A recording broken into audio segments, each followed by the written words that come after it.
Hello दोस्तों, नमस्कार। मुझे उम्मीद है कि आप लोग कल किसी पाइथन समझ आई होगी। अब कल मैंने बात करा था variable, L value, R value and comments. ये तीनों टॉपिक मुझे लगता है क्लियर हो चुके होंगे।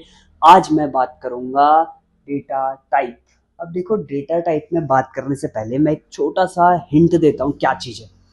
देखो, अभी के टाइम पे मैं कौन हूँ?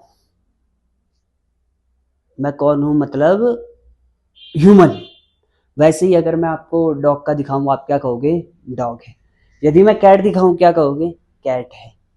अब देखो, यहाँ पर को हर एक टाइप है ना वहां पर को, जैसे ह्यूमंस है, डॉग का वगैरह, कैट का है, या फिर काऊ का है, गाय का होगा, यानी बहुत कुछ ऐसे होंगे जिसमें हम एक श्रेणी में है। यानी मैं इंसान की श्रेणी में, वो जानवर की श्रेणी में। ठीक, क्लियर। वैसे ही पाइथन में जो है डेटा टाइप डिवाइडेड है। डेटा टाइप डिवाइडेड है, तो अब बात करते हैं आगे को कि कितने पाइथन में जो है डेटा टाइप होते हैं। ओके, डेटा टाइप देखो पाइथन में है कितने, पहले देख लेते हैं। Numeric, dictionary, Boolean, set, sequence type. अब न्यूमेरिक, न्यूमेरिक कितने? Integer, complex, float. ठीक है, इंटीजर, कॉम्प्लेक्स और फ्लोट। और सीक्वेंस में लिस्ट, स्ट्रिंग, लिस्ट और टपल। Okay, next. अब आगे देखते हैं। अब देखिए, छोटी छोटी चीजों को क्या उसका डेटा टाइप है। अब मैं बात करूंगा किस पे? नंबर्स पे। पहले देखो हर एक चीज, थोड़ा थोड़ा आगे चलते हैं पहले।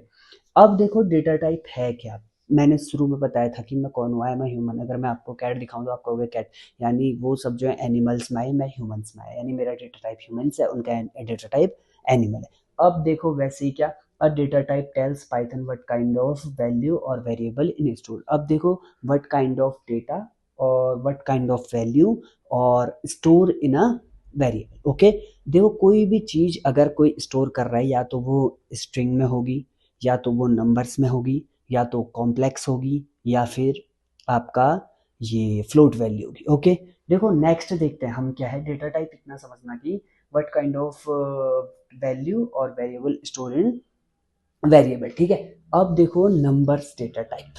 ओके, नंबर्स डेटा टाइप कितने? इंटीजर। इंटीजर नंबर्स होते हैं होल नंबर्स, यानी जिसमें डेसिमल एग्जिस्ट ना करे, यानी कि 1 से लेकर इन्फिनिटी, यानी उसमें पॉइंट वैल्यू ना आए।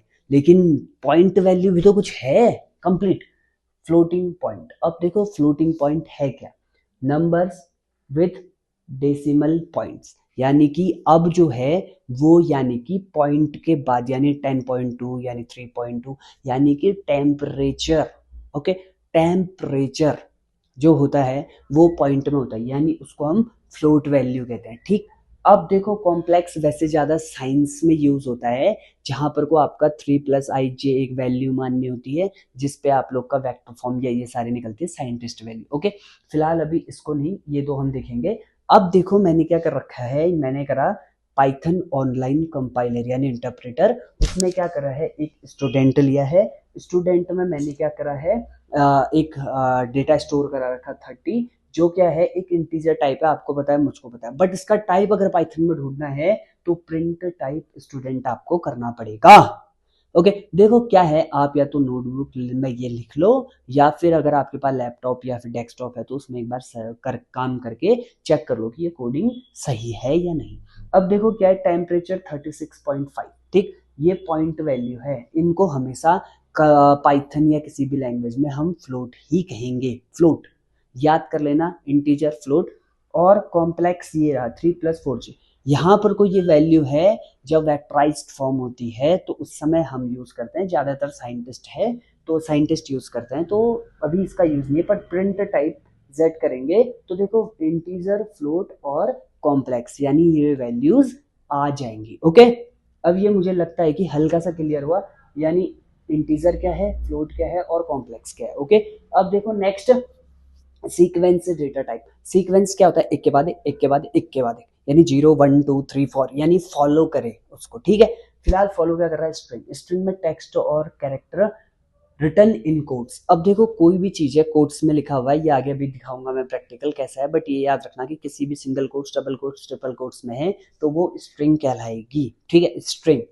दूसरा क्या है, लिस्ट, कलेक्शन ऑफ आइटम्स यानी चेंजेबल। अब देखो आप क्या कर सकते हो, अगर आप मार्केट गए, आपने एक लिस्ट बनाई कि मुझे आज वेजिटेबल्स में ये लेना है, ये लेना है, ये लेना है, तो उसको अगर आप रखोगे तो उसके लिए लिस्ट बना सकते हो, ठीक है, जिसको हम बाद में चेंज भी कर सकते हैं अपनी लिस्ट। बट टपल क्या है, collection of items not changeable, यानी कि मंडे, ट्यूसडे, वेडनेसडे, थर्सडे, ये आप उसको रख सकते हो, यानी एक फिक्स्ड वैल्यू की, उसको आप चेंज नहीं कर सकते। ये एक डेटा टाइप है टपल। ओके, ये फिलहाल डेटा टाइप्स के टाइप हैं, क्योंकि मैं आपको ये इसलिए समझा रहा हूँ क्योंकि आगे चल के इसमें एक पूरा जो है, पूरा मतलब पूरा एक लेक्चर है पूरा, कि लिस्ट का एक अलग है, टपल का एक अलग है। फिलहाल आप ऐसे समझना कि ये चीज केवल समझना भी। ओके, अब देखो क्या चीज है, मैंने एक नेम लिया है डबल कोट्स में राहुल, जैसा आपको दिख रहा होगा। फिर क्या, प्रिंट टाइप नेम करा है, यानी ये नेम वेरिएबल यहाँ पर को आ गया। अब आइटम के अंदर मिल्क, ब्रेड, और ये डबल कोट्स के अंदर, मतलब डबल कोट्स कह रहा हूँ, ये जो है आपका स्क्वायर ब्रैकेट्स के अंदर है जो लिस्ट है, ठीक है। प्रिंट टाइप आइटम्स, यानी कि अब देखो डेज क्या है, ब्रैकेट, मंडे, ट्यूसडे, वेडनेसडे, ये bracket close, print type days. अब देखो क्या है, स्ट्रिंग, लिस्ट और टपल। अब यहाँ पर को थोड़ा सा क्लियर हो रहा होगा डेटा टाइप है क्या। डेटा टाइप यानी एक प्रकार से कहूँ, यदि मैं एक ग्लास लाऊं और उसमें वाटर डाल दूं या जूस डाल दूं, अगर आप लिक्विड फॉर्म डाल लो, जूस डाल दूं, तो वो किस टाइप का डेटा टाइप है, वाटर। यानी अगर मैं वाटर डालूं, जूस डालूं, या फिर कोई भी ऐसी चीज डाल दूं जो मतलब ग्लास के अंदर है, तो वो उसका डेटा टाइप है। ओके, तो यानी कि अगर मैं वाटर डाल रहा हूँ तो वो डेटा टाइप, अगर मैं जूस डाल रहा हूँ तो भी वाटर डेटा टाइप, यानी कि जितना भी लिक्विड फॉर्म है वो लिक्विड फॉर्म का डेटा टाइप है। Okay, clear. ओके, अब देखो नन डेटा टाइप एक ऐसा भी है जिसमें हम कोई वैल्यू डिक्लेयर नहीं करते, यानी कि रिप्रेजेंट नथिंग, नो वैल्यूज, ठीक।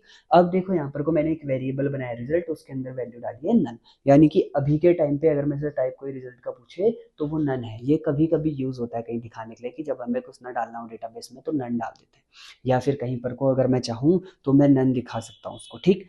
अब देखो नेक्स्ट क्या है, मैपिंग डेटा टाइप यानी डिक्शनरी डिक्शनरी डिक्ट, यानी डेटा स्टोर इन की वैल्यू पेयर। की वैल्यू पेयर क्या है, यानी जय और वीरू, जय जहां है वहां वीरू भी होगा, जहां वीरू है वहां जय भी होगा। तो ये बात याद रखना, की और वैल्यू पेयर, इसका पूरा चैप्टर है वो मैं बाद में समझाऊंगा। फिलहाल स्टूडेंट के अंदर का, नेम के अंदर अमित, एज के अंदर 14 और क्लास के अंदर 9। अब देखो ये क्या है, की है, ये है वैल्यू, जैसा आपको इसमें दिख रहा होगा। आप ऑनलाइन कंपाइलर ऑन करो, पाइथन ऑनलाइन इंटरप्रेटर या कंपाइलर, आपको फर्स्ट लिंक मिलेगी, उसमें जाके आप क्या करना, इसको रन करके चेक करना, फिर प्रिंट टाइप स्टूडेंट करना, तो क्लास डिक्ट दिखाई देगा, यानी कि डिक्शनरी। ओके, तो मैं उम्मीद करता हूँ कि फिलहाल थोड़ी सी डेटा टाइप समझ आई होगी, और जिसको समझ नहीं है वो वापस जाए और शुरू से इसको एक बार देख ले। डेटा टाइप आज क्लियर है, क्योंकि कल फिर ऑपरेटर्स बताऊंगा, ठीक। आज की वीडियो यहीं तक, मैं आपको अब नेक्स्ट बताऊंगा कि आपका जो है ऑपरेटर क्या है। लेकिन इससे पहले ये वीडियो लाइक, सब्सक्राइब और जितना हो सके ज़्यादा को फॉलो करिए। जिसको कोडिंग नहीं आती वो क्या करे, इसको देखे और थोड़ा सा समझे कि कोडिंग को एक्चुअल में सोचा कैसे जा सकता है। अभी मैं ऑपरेटर में जब मैं जाऊँगा तब मैं आपको एल्गोरिथम, फ्लो चार्ट और ये प्रोग्राम लेके चलूँगा, ठीक। Thank you.